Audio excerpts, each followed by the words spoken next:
ayah. Ayahku dan ayahmu, bukan ibu, ya, ayah. Memang tadi saya sebutkan ini memang riwayat sahih Muslim, riwayat Muslim, hadis sahih. Tapi sudah diteliti oleh para ulama seperti Al-Imam Khatib Al-Baghdadi mengatakan bahwa hadis tersebut pertama tidak mutawatir. Jadi hadis kan ada mutawatir, ada ahad. Mutawatir itu diriwayatkan dengan jumlah yang banyak. Sebagian ulama mengatakan yang namanya riwayat 9 ke atas namanya mutawatir, kurang dari 9 namanya ahad. Nah, kalau mutawatir itu kuat. Sedangkan hadis-hadis yang membicarakan tentang ayah Nabi, yang pertama ditanya, "Aina abi?" Ayahku di mana wahai Nabi Muhammad? Nabi menjawab, "Abu finnar." Bapakmu dalam neraka. Orang ini marah, pergi. Nabi kemudian menyusul mengatakan, "Abi wa abuk finnar." Ayahku dan ayahmu dalam neraka. Itu dia punya redaksi hadisnya. Nah, ini yang disimpulkan. Pertama, ini hadis ahad, bukan hadis mutawatir. Yang kedua, hadis ini dikatakan saz. Ada istilah dalam ilmu hadis, saz itu isi konten hadisnya itu bertentangan dengan riwayat yang lebih sahih atau bertentangan dengan Al-Quran. Nah, mereka simpulkan ada kitab namanya Al-Bayanul Qawim li Tashihi Ba'dil Mafahim, karya Dr. Syekh Ali Jum'ah. Beliau juga membahas fasal tersebut secara khusus. Beliau katakan bahwa hadis tersebut bertentangan dengan ayat Al-Quran yang dimana Allah nyatakan Allah tidak mengajab satu kaum hatta nab'ats rasulah, terkecuali Allah utus seorang rasul. Sedangkan pada masa itu belum ada rasul. Belum ada rasul. Itu makna pertama. Makna kedua, kata bapak di situ yang dimaksud paman.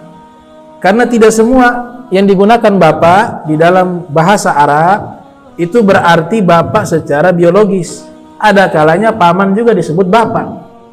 Makanya kalau di dalam Al-Quran, Al-Imam Suyuti mengarang kitab khusus namanya Masalikul Hunafa Fin Najati Walidai Mustafa, nama kitabnya. Kitab yang dimana Al-Imam As-Suyuti yang lahir tahun 849 Hijriah, meninggal 911 Hijriah, beliau membahas secara khusus yang kesimpulannya menyatakan kedua orang tua Nabi di dalam surga. Dikuatkan juga oleh Abdul Wahab Sya'rani dan ulama lainnya. Nah, mereka katakan bahwa kata Aba di situ yang dimaksud Abu Lahab. Karena Aba juga digunakan kepada paman.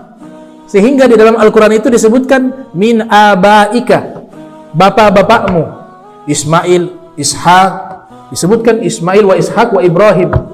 Padahal di situ posisinya adalah Yakub. Sehingga Yakub memberikan pesan kepada Nabi Yusuf. Nabi Yusuf kalau sampai kepada Nabi Ishak bukan bapak, kakek, tapi disebut kata abaik, bapak.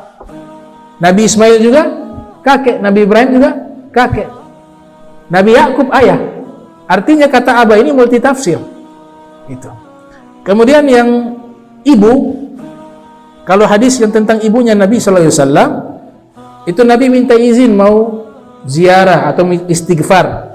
Minta izin istighfar, falam ya'zan li.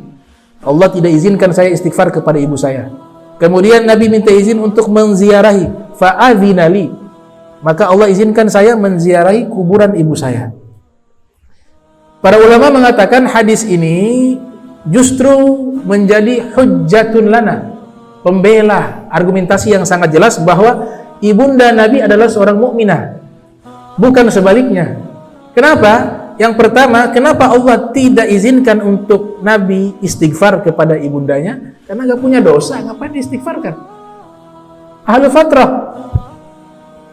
Kemudian yang menunjukkan keislaman dan mukminahnya ibunda Nabi, diizinkan ziarah. Sedangkan ada beberapa pendapat para fuqaha yang mereka mengutip dari beberapa nas bahwa ada larangan ziarah ke kuburan orang musyrik. Tapi Nabi bisa ziarah. Allah izinkan. Itu menunjukkan ibundanya Nabi seorang mukminah. Kemudian tidak istighfar justru menguatkan karena tidak punya dosa. Kenapa diistighfarkan? Kemudian di dalam kitab Nuruz Zolam karya Syekh Nawawi Al-Bantani Ini riwayat dikeluarkan oleh beliau. Beliau katakan orang tua Nabi ahlul fatrah itu hampir kesepakatan. Kesepakatan para ahli hadis, kesepakatan para ahli sejarah. Hampir semua. Kebanyakan. Nah, Syekh Nawawi mengatakan orang tua Nabi meninggal dalam keadaan mengikuti agamanya Nabi Ibrahim atau ahlul fatrah. Ketika mereka meninggal dunia, Nabi datang, kemudian Nabi minta kepada Allah dibangkitkan. Ketika sudah dibangkitkan, Nabi SAW meminta kedua orang tuanya syahadat. Asyhadu an la ilaha illallah. Kemudian setelah itu kembali lagi ke kuburan. Mungkin tidak untuk Nabi Muhammad? Mungkin. Nabi Isa bisa, kenapa Nabi Muhammad tidak bisa? Nabi Isa itu di dalam beberapa kitab, di antaranya kitabnya Al-Imam Sibtu Zawzi, judulnya Mir'atuz Zaman fi Tawarikhil A'yan, kitab tebal 23 jilid. Di dalam kitab tersebut Nabi Isa alaihissalam pernah lewat di satu kuburan. Kan beliau tahu nih dalam kuburan siapa ini. Oh, ini fulan, tahu. Ini kuburan tidak ada tanda, tidak ada faesa, tidak ada batu nisan, tanah, hamparan tanah. Nabi Isa lewat, Nabi Isa bilang berhenti sebentar. Nabi Isa panggil, ya Sam bin Nuh, wahai Sam putranya Nuh, bangun engkau biiznillah, biiznillah, bangun dengan izin Allah. Disaksikan oleh orang-orang yang hadir. Tiba-tiba itu tanah bergerak, tangan keluar, kepala, rambut putih semua, bangkit ini manusia. Kemudian Nabi Isa bertanya, man anta? Dia katakan dalam keadaan bingung, dia katakan saya Sam bin Nuh. Sam bin Nuh dengan masa Nabi Isa itu ribuan tahun, anaknya Nabi Nuh. Ini di zaman Nabi Isa ribuan tahun, bangkit ini Sam bin Nuh, rambut putih, seluruhnya putih, jenggotnya putih, kumisnya putih.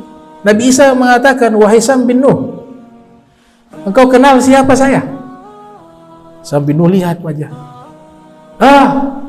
Isa ibnu Maryam at-Tahirah. Oh, kamu putranya Maryam yang suci, seorang nabi, Ruhullah, sebutkan begitu.